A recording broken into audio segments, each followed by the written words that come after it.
New at 5, today we got word of a major milestone in a military plane crash that happened 62 years ago. Forensic teams have now identified remains from 17 of the 52 people on board a plane that left McChord Air Force Base in 1952, bound for Elmendorf Air Force Base in Alaska.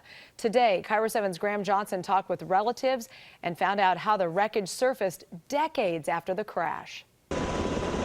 6 decades ago, Alaska's Colony Glacier basically swallowed a C-124 Globemaster. The plane with 52 people aboard crashed into Mount Gannett east of Anchorage in 1952 in awful weather. A pilot reached the site days later, but the wreckage disappeared before search teams could make it. 2 years ago, the glacier melted a bit and small pieces of the plane surfaced miles away. Over time, that glacier moves at a very, very slow rate, and all those components and pieces of the plane are getting crushed and milled through the glacier as it moves. In 2012, members of a military team recovered what they could. Remains were flown to Hawaii and matched with relatives' DNA slowly. It's not CSI, it's not bones. You don't have remains and get to solve the case in an hour. Today, the military announced it has identified remains of 17 service members aboard, including Fran Williams' brother, 21-year-old Howard Martin.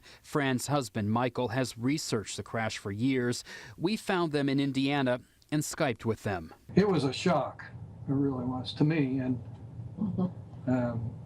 I didn't think they'd recover. The family plans a funeral next month, although there won't be much to bury. Basically, what's coming back to Indiana is a lock of hair. That's about it. The military today said it will continue to monitor the crash site in hopes of recovering more remains. In Seattle, Graham Johnson, KIRO 7 Eyewitness News.